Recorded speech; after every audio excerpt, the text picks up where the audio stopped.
To 12 report with Blessings Musugu, and these are the headlines. A presidential gesture that rewrites the past as President Bola Tinubu grants pardons to Herbert, Macaulay and 174 others. Relief or confusion as Inspector General of Police halts enforcement of the tinted glass permit policy, and we'll tell you why and what it means for motorists across the country. And also in the Gambia, the political storm is brewing as President Adama Barrow confirms he'll run for a third term, defying critics and setting the stage for a fierce election battle. As usual, we have our reporter stationed in different parts of the country, Aisha Saliu and Joshua Marai, as well as Victor Ajayi joining from Abuja, while Biola Festus will be joining us from River State. We've got the details in a moment.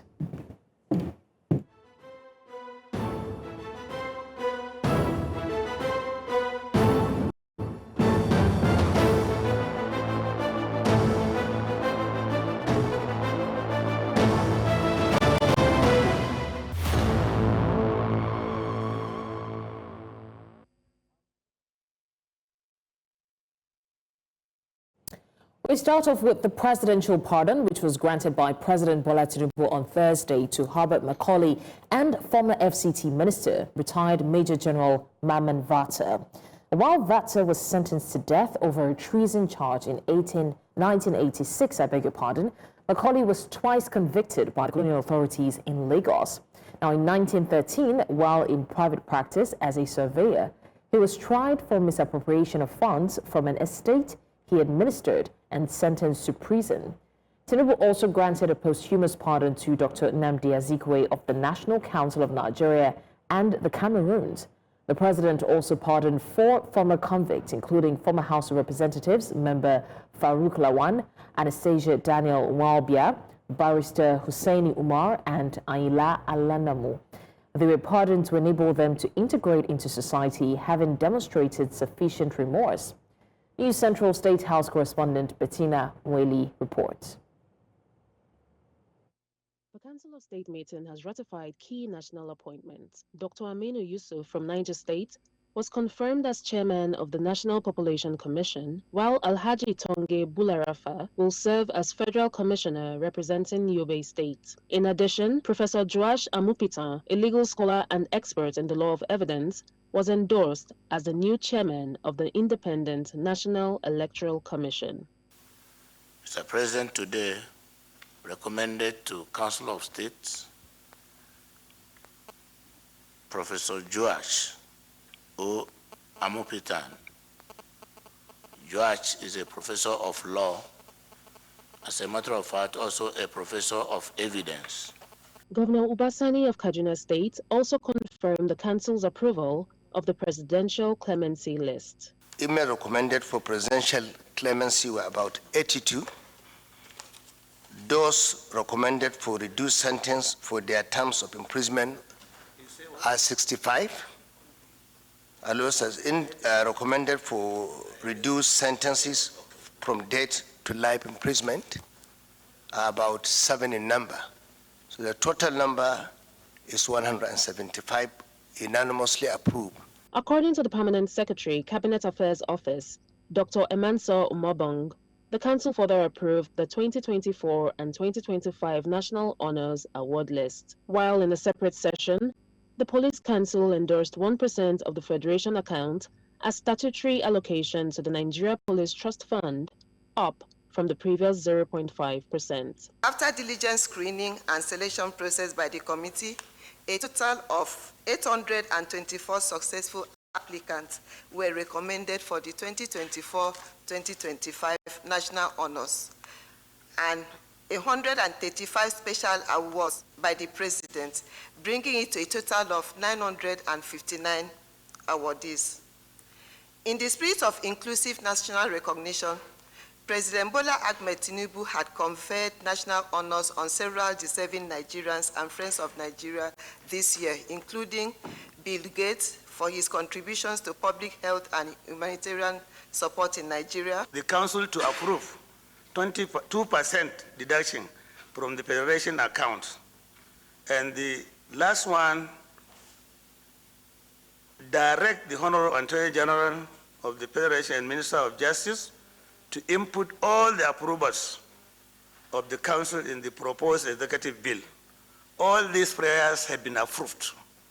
From prison reform and national honors to strengthen security institutions, today's Council of State meeting marks another milestone in the government's ongoing reforms agenda. In Abuja for News Central, Bettina Nwili. It has been 30 years since the execution of Ken Saro-Wiwa, one of Nigeria's most prominent environmental and human rights activists, along with 8 other Ogoni leaders.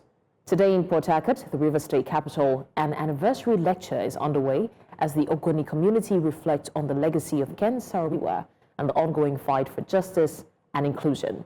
Among their renewed demands is a call for more political representation ahead of the 2027 elections. As we speak, my colleague News Central's Bola Festus is at the venue in Port Harcourt with updates on the commemorative event and reactions from key stakeholders. Bola, this commemoration marks 3 decades since the death of Ken Saro-Wiwa. What is the mood like at the venue, and who are some of the key voices that have been speaking today? So for 30 good years, the Ogonis have not relented over the death of their son. Of course, Ken Saro-Wiwa was a famous Niger Delta activist. He was renowned for his struggle, for his fight against environmental degradation, which has been going on in the Niger Delta, and of course, Ogoni as the starting point, as the United Nations has said that Ogoni remains one of the most polluted areas in the world. So they have not relented. At this commemoration event today, their voices have gone up again. Of course, this has always been their request that the Ogoni the federal government of Nigeria should look into Ogoni. It goes beyond instituting an organization to clean up the Ogoni, but action is what they need. Now, one of the key points that they are requesting today is that the Ogoni should be given a slot, a shot at the state ticket in 2027. Now, it's very interesting to know that despite Ogoni having 4 local government areas and river states, and one of the ethnicity in the state, they never become the governor of the state. So this has been their request. Now, when Ken Saro-Wiwa was executed alongside other of his patriots, the Ogonis had what they call the Ogoni Bill of Rights. They had 3 main points there that they are requesting the federal government to make, which is political marginalization. They are asking the federal government of Nigeria to correct that anomaly, economic strangulation. Now, since this struggle of environmental degradation, the Ogonis are claiming that there's not been economic activity in their land. Now, the third is environmental degradation, which I've mentioned earlier. Now, let's go back to the cradle of this whole degradation, which led to Ken Saro-Wiwa agitating, and of course, which led to his execution by the government of Nigeria. So, oil drilling in Nigeria started back at the 1950s. Some 2 years later, the oil company that was drilling in Nigeria, that first discovered oil in Nigeria, came down to Ogoni to drill oil. And then somehow the land was despoilated with oil spill. And these Ogonis who had an activist, which is Ken Saro-Wiwa, started raising an alarm that their land cannot be polluted. So along the line, they went on agitating. The movement for the survival of Ogoni people was bettered because they said they were literally dying, that their livelihood had been taken away from them.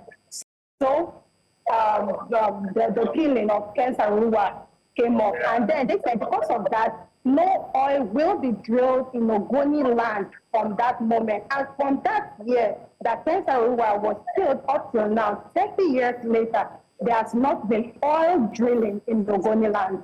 Blessing.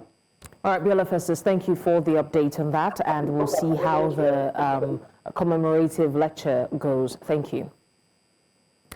President Bola Tinubu has mourned the death of veteran broadcaster and former Nigerian High Commissioner to the UK, Dr. Christopher Kolade, who died on Wednesday at the age of 92.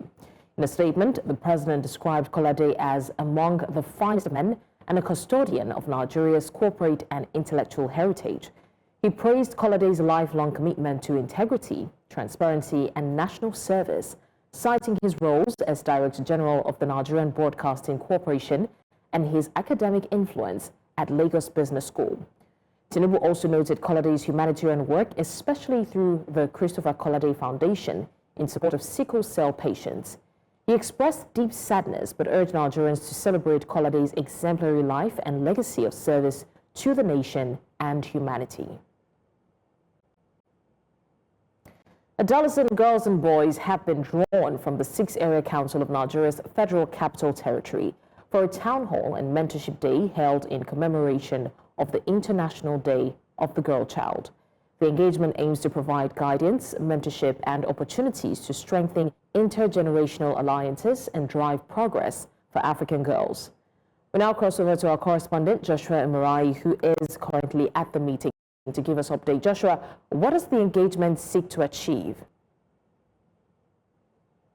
It's because I didn't want the convergence.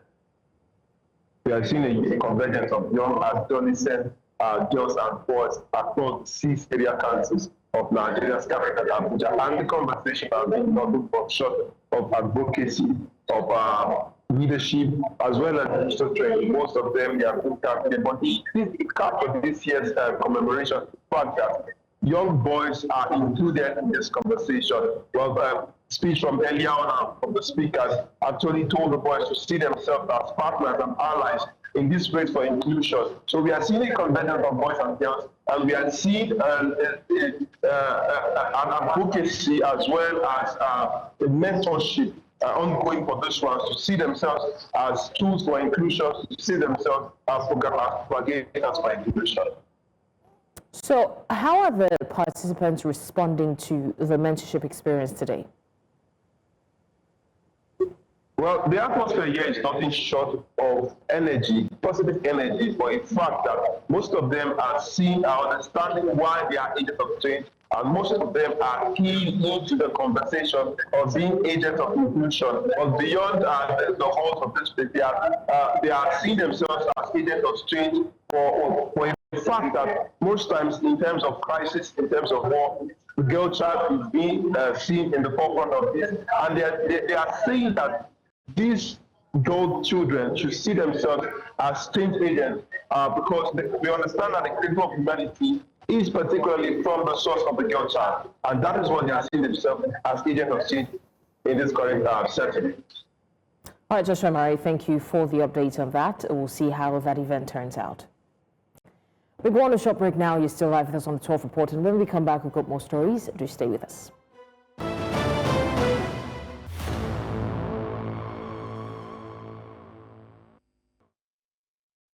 Thanks for staying with us on the 12 Report. Let's quickly head to Cameroon now, where supporters of Issa Bakari have filled the streets of Marua in northern Cameroon, rallying ahead of the October 12 presidential election.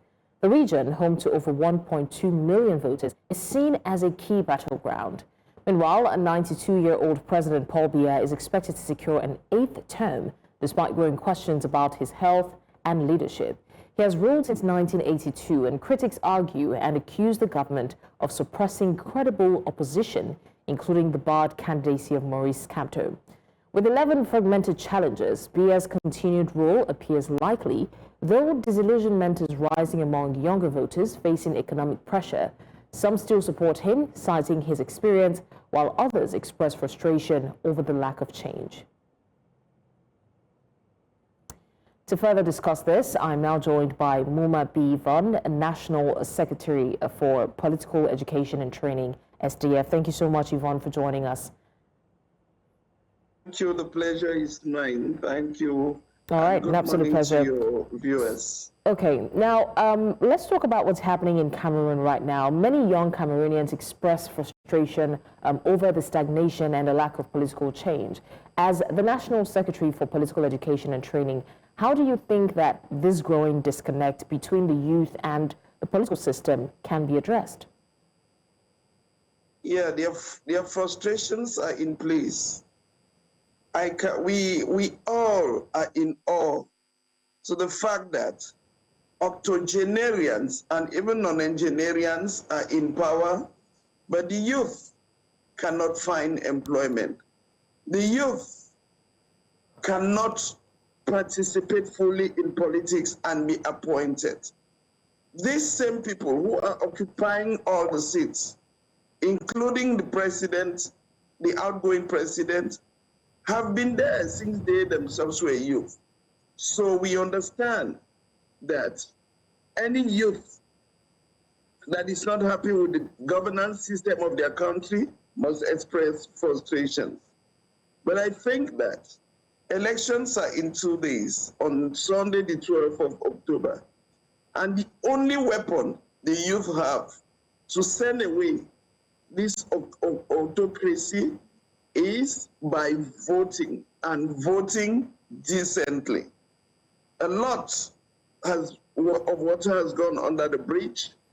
Cameroon needs to be reconquered. We need to take back our nation as the generation that deserves it, and, come up with solutions to the acute problems, as you rightly mentioned, that the youth in Cameroon are facing.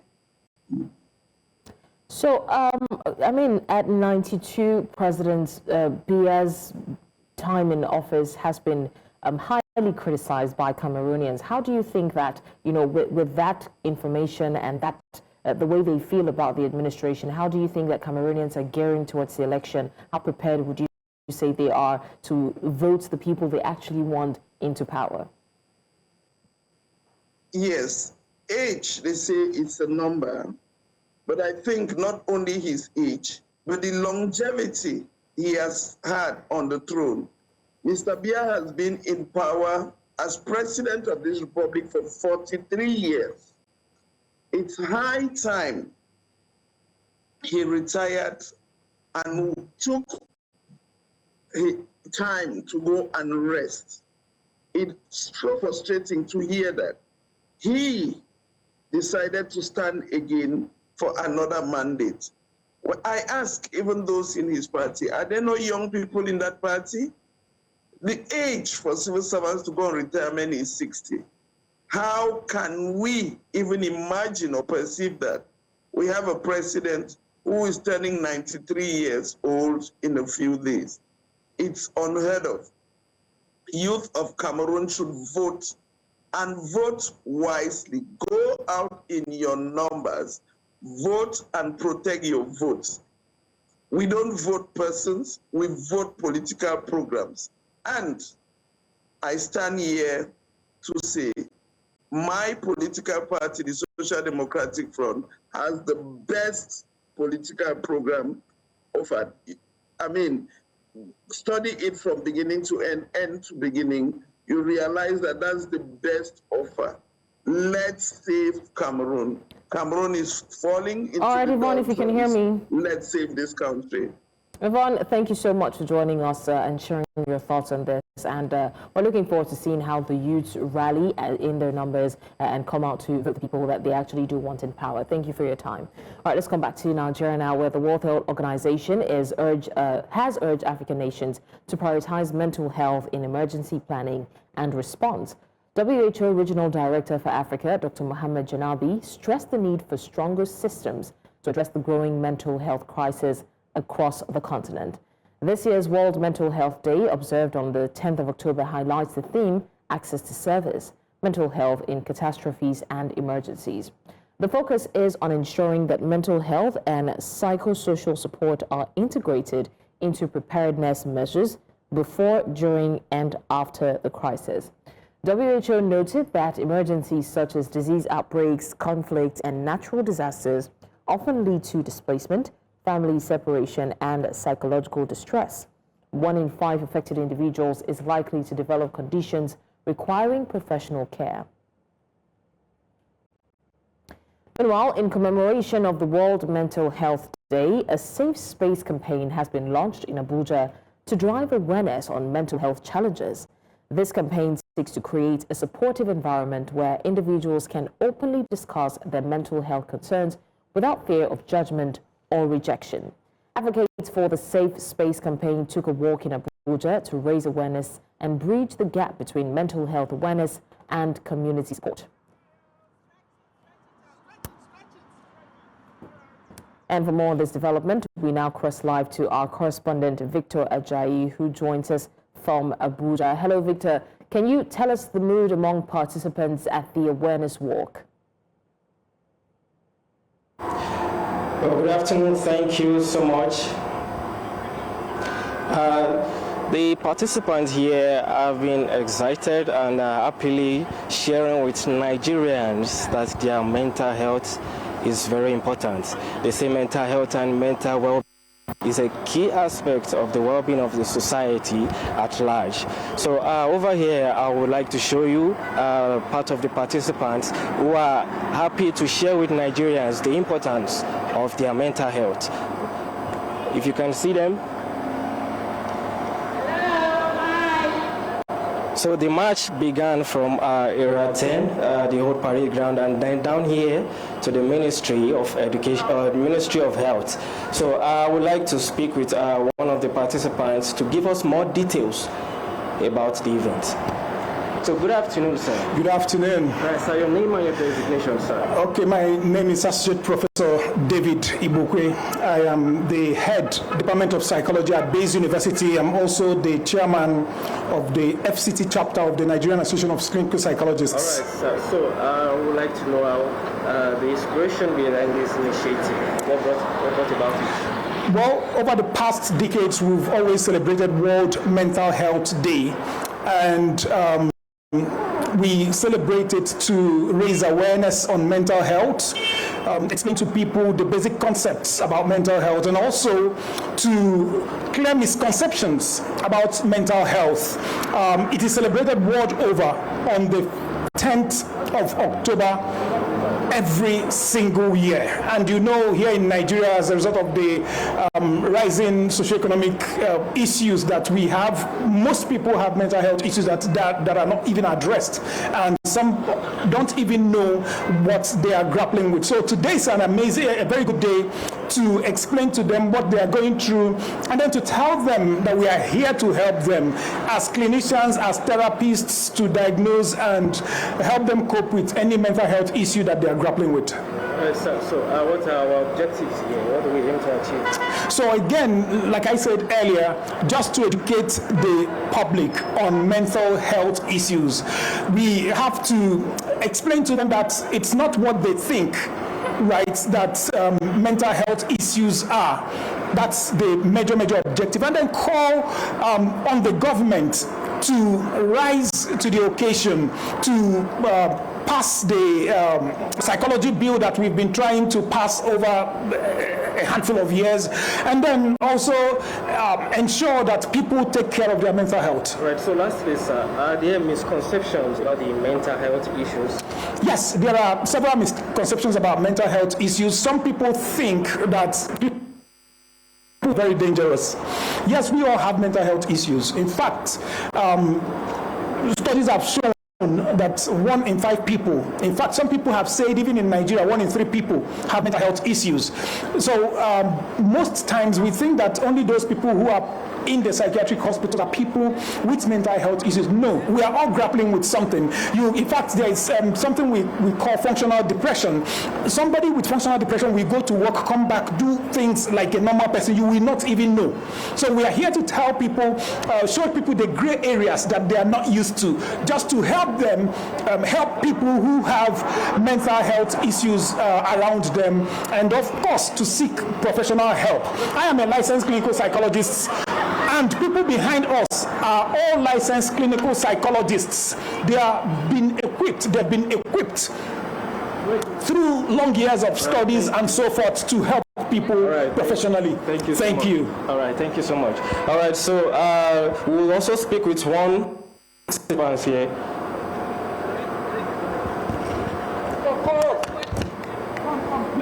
Victor, we'll come back to you on that. Thank you so much, Victor, for the update. Now let's take a look at a related development. Mental health advocate championing a safe space campaign to curb the menace of drug and substance abuse which they say is a major contributor to mental health issues in the country. In commemoration of the World Mental Health Day 2025, experts are calling on social support to encourage open conversations, break stigma, and create supportive environments for those battling mental health, drug, and substance use challenges. News Central's Aisha Saliu is live at the venue of a Safe Spaces Mental Health Awareness to give us an update. Aisha, what would you say is the major takeaway so far from the meeting today? Blessings from the meeting today. I would say the major takeaways would be the interconnectedness between drug and substance abuse and mental health, where experts are saying that for those who abuse drugs and substance, it kind of worsens their mental health conditions, leading to depression, anxiety disorders, psychosis, bipolar, mood instability, amongst others. And they're majorly calling on how stakeholders, Nigerians alike, psychosocial support for those who are battling drug and substance abuse in the areas of early intervention and open conversations, just so that they are not stigmatized, they are not discriminated, they are free to talk about the issues they are dealing with, and then also the creating of safe spaces for these individuals amongst integrated care, care that are tailored for people who are dealing with drug and substance abuse, so that it doesn't worsen the mental health conditions that they may also be dealing with. All right, Aisha, thank you for giving us the update on that. It's still the commemoration of Mental Health Day, and we still have our correspondents stationed across to give us an update on what's happening on this day. Inspector General of Police, Kayode Egbetokun, has suspended the enforcement of the prohibition of tinted glass under the Motor Vehicles Act 1991. This follows public pressure and intervention by the Nigerian Bar Association. The suspension was announced by Force PRO, CSP Benjamin Udeh, on Thursday. Now, he clarified that while no court order currently prohibits enforcement, the decision was made out of respect for Nigerians and pending a court hearing scheduled for October 16 in Warri. The move comes after a meeting between the IGP and NBA President Afam Osigwe. A joint police NBA committee has also been formed to foster cooperation. Motorists are advised to use this period to regularize documents. This comes amid reports of continued enforcement and alleged harassment by officers in some states, despite the court directive.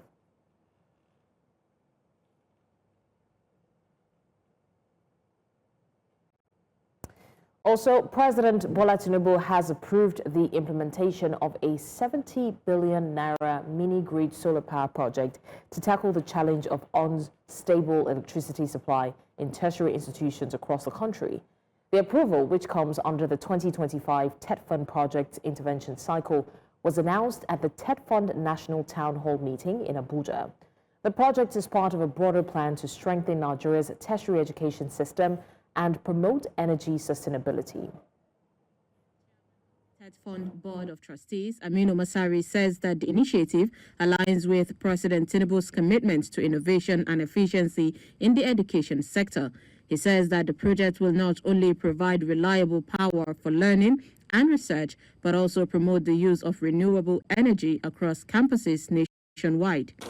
These facilities now serve as regional hubs for cutting-edge research, innovation, and knowledge transfer, providing solutions to some of the nation's most pressing challenges and positioning Nigeria as a knowledge producer rather than a consumer. The essence of education, laboratories, workshops, if tools and equipment cannot be put to work, internet services are not available, then what is the purpose of education? So he asked us to invest massively, and he told me, he assured us, we were going to explore other sources, and he's doing just that. As we speak, beside the 70 billion that TED Fund is committing to this, Mr. President has mobilized more than 200 billion additional funding through other sources to address the issue of power on our campuses. The Secretary to the Government of the Federation, George Akume, and other dignitaries at the event commended TED Fund for its sustained interventions and efforts toward transforming the nation's education landscape. TED Fund's activities are fully aligned with the renewed hope agenda of President Bola Tinubu, GCFR. This agenda prioritizes human capital development, job creation, and economic competitiveness through education and skills. We all know that education is the foundation upon which every other sector of national development rests, be it technology, health, agriculture, infrastructure. The solar power project will be implemented in 12 selected institutions, including the Nigerian Army University, BU, Northwest University, Kano, Ambrose Ali University, Edo State, Alvan Ikoku University of Education, Imo State, and Lagos State University, amongst others. Concern is mounting among educators over what they describe as a misaligned curriculum of Nigerian universities, warning that the gap between theoretical knowledge and industrial realities is widening. Speaking in a public lecture themed Bridging Academia and Practice, Skills, Challenges and Opportunities for Emerging Public Administrators at the University of Maiduguri in Borno State, experts are urging undergraduates to embrace practical skills or risk losing their relevance in a world that is becoming more competitive. News Central's Modu Kirawa completes the report. At this public lecture at the University of Maiduguri, experts deliberated on the theme Bridging Academia and Practice, Skills, Challenges and Opportunities for Emerging Public Administrators. They urged students of Nigerian universities to prioritize practical and technical skills in addition to academic excellence, saying that this will help them compete globally. We are in a tradition whereby the quick fix of the industrial world is tending to divert universities from academia to nuts and bolts fixing. This is why they want ready-made skills that can be utilized immediately and promptly. This is a dilemma that we need to look at, critically assess before we embrace everything wholesale. Our degrees are the cake. Some of these skills, digital skills, soft skills, are the icing. But the truth is that if I just drop the icing, would you just pick the icing and eat? You wouldn't. You would also need the cake. So that is where we are at the moment. While a lot of narratives flying around that a lot of the degree courses we are studying are irrelevant, most of them do not know how it works in the industry. They urge students to complement classroom learning with entrepreneurship, digital literacy, and problem-solving skills.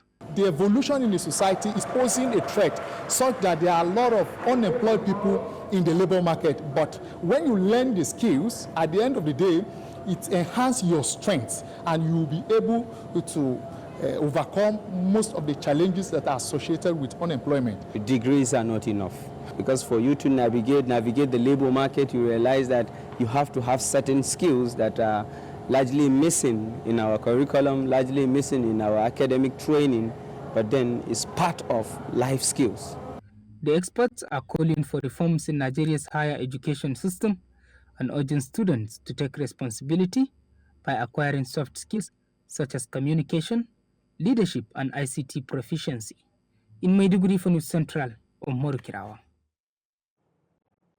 The Minister of the Federal Capital Territory, Nyesom Wike, has flagged off the construction of Collector Road CN2 from Arterial Road N16 to Arterial Road to N20 within the Katampe district of Abuja. The minister, during the ceremony, says that the road project is expected to reduce travel time, improve connecting access for residents, and enhance connectivity from the Mabushi district to the Katampe district. I want to commend CGC for having that trust and confidence in the government of Mr. President, knowing fully well that it is for the interest of the people, residents, and for our economic activities to thrive in Abuja. They will utilize the local content, which they have been doing, to make sure that our people get employed, are also part of the supply chain in terms of contracts, now cook food on the table of their families. In line with the Abuja Master Plan, has planned the construction of Collector Road CN2 from Arterial Road N16 to Arterial Road N20, including the ILS 5, all within Katampe district. The road, when completed, will improve accessibility of residents within the district, reduce travel time, and also improve security in the area. Job opportunities will also avail during the construction phase. The completion of the road will further enhance the development of Katampe district and will complement the other recently completed roads within Mabushi and Katampe.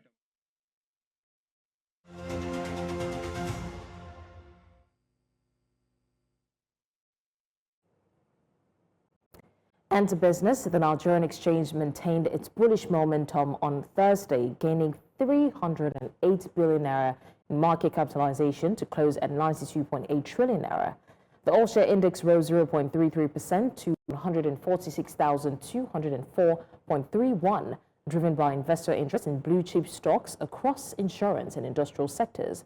Meanwhile, the Council for the Regulation of Freight Forwarding in Nigeria revealed that full adoption of the National Single Window (NSW) could cut logistics cost by 25 to 30%. At the Lagos Forum, stakeholders highlighted NSW's potential to streamline trade processes, reduce delays, boost SME participation, and enhance Nigeria's competitiveness, especially under AFCFTA. Phase 1 of the NSW rollout is set for March 2026. Still in business, the World Bank has urged Nigeria to sustain recent economic reforms by tightening fiscal and monetary policies, boosting transparency, and improving public finance management.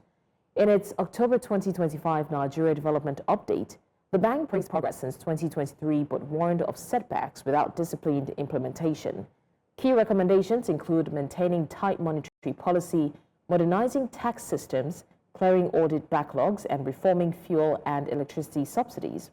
The World Bank criticized opaque revenue retention by agencies like FIRS and NNPC, calling for greater oversight. It also advised diversifying exports and improving FX policies to ensure long-term stability and inclusive growth. The Nigerian Midstream and Downstream Petroleum Regulatory Authority, NMDPRA, says the 650,000 BPD Dangote refinery now supplies an average of 20 million liters of fuel daily. Reshaping Nigeria's petroleum supply landscape, speaking at the ICON conference in Lagos, CEO Farouk Ahmed said the refinery marks a major step toward energy self-sufficiency. He stressed the need for a national strategic stock to cushion supply shocks. Ahmed highlighted ongoing reforms to boost investment, enforce safety standards, and promote gas usage. He described the Dangote refinery as key to job creation, forex savings, and Nigeria's emergence as Africa's future energy hub.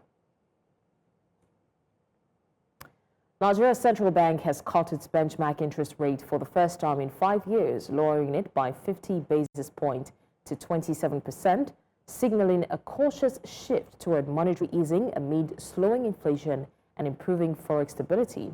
The move reflects growing confidence in macroeconomic fundamentals, including steady naira appreciation, falling inflation now at 20.12%, and rising foreign exchange inflows.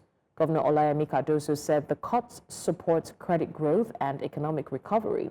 While modest, the adjustment breaks a cycle of aggressive tightening, aligning Nigeria with global trends and aiming to balance disinflation, FX stability, and investor confidence going forward.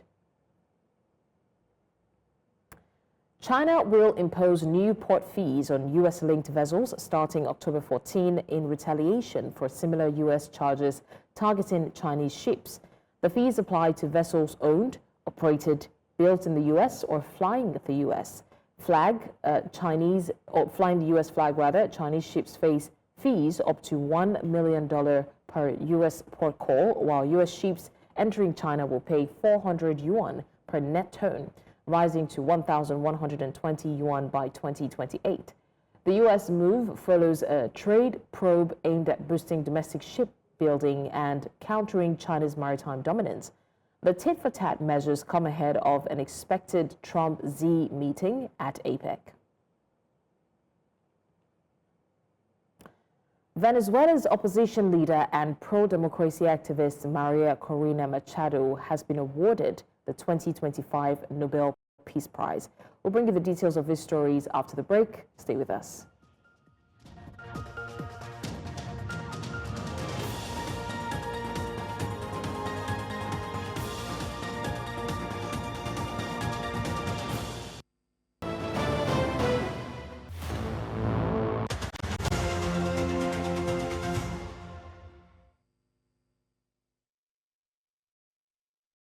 Now let's go to foreign stories. Burkina Faso has rejected a U.S. proposal to accept deported migrants, distancing itself from a key element of President Donald Trump's renewed immigration crackdown.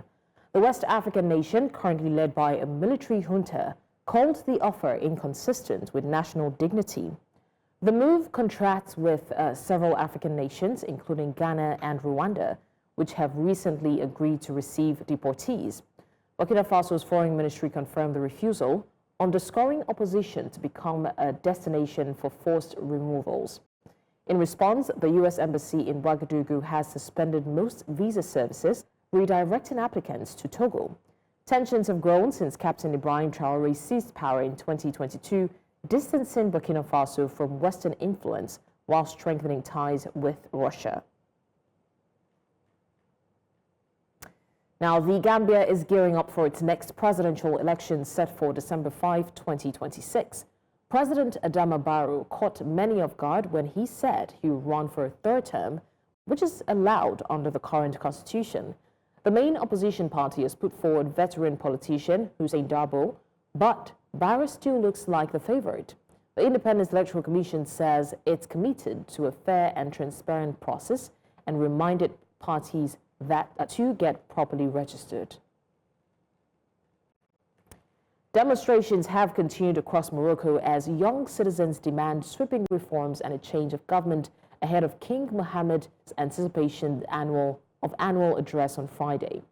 In Rabat, Casablanca and Tangier, dozens of protesters, mostly youth, rallied under the Gen Z 212 movement, which has led nightly demonstrators since late September. Government spokesman Mustafa Baites responded by calling for dialogue and promised swift action, especially in critical sectors like healthcare. At least 3 people have died in recent clashes with security forces, with dozens arrested. Authorities say they are accelerating reforms, but protesters insist on deeper structural changes to address widespread frustration among Morocco's youth.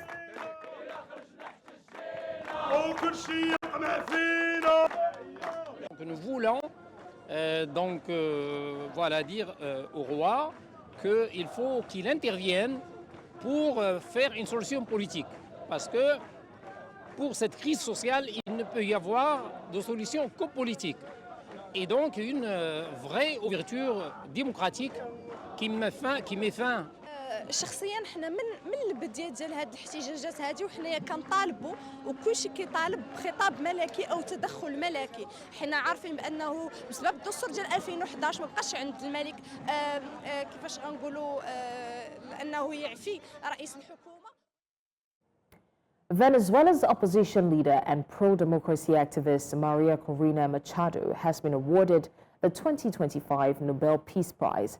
The Norwegian Nobel Committee recognized her long-standing efforts in championing democratic freedoms and advocating for political rights in Venezuela, a nation that has faced years of political and economic turmoil. Machado has been a central figure in the opposition movement, mobilizing citizens and pushing for reforms despite facing restrictions and persecution from the government.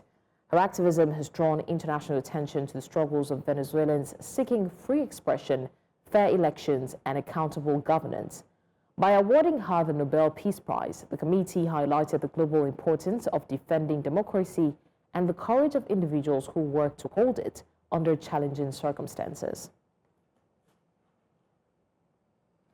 The Norwegian Nobel Committee has decided to award the Nobel Peace Prize for 2025 to Maria Corina Machado.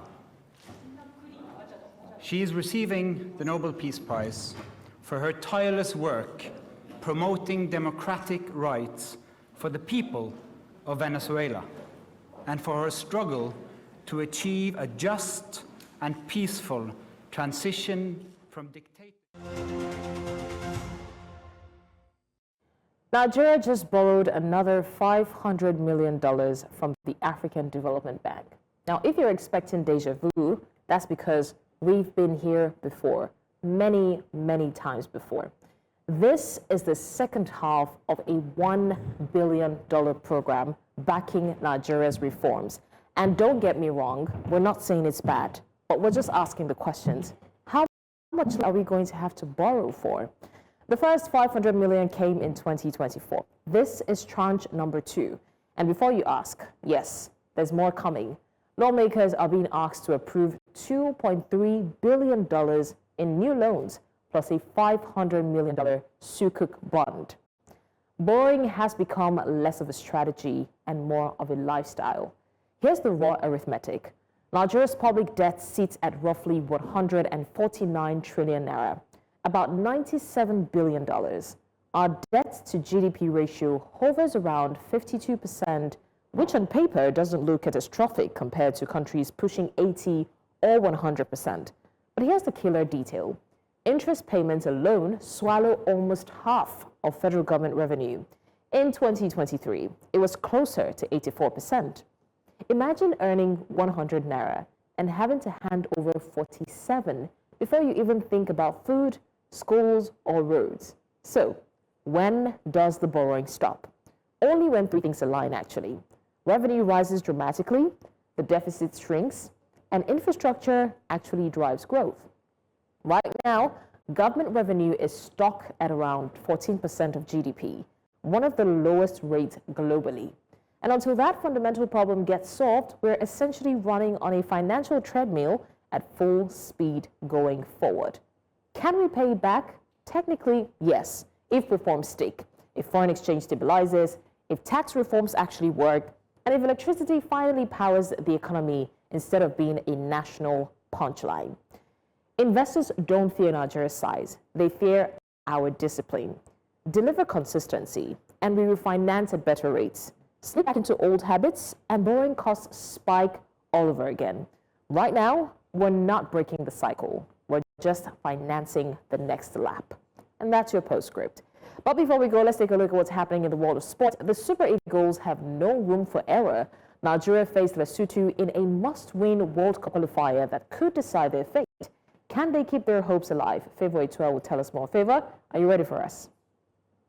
Take on mark for the Super Eagles of Nigeria. If they would stand a chance to qualify, it begins with a win against Lesotho later today. Will they be able to get a win at the Peter Mokaba Stadium in Polokwane? Only about a matter of hours, but many more on in the game.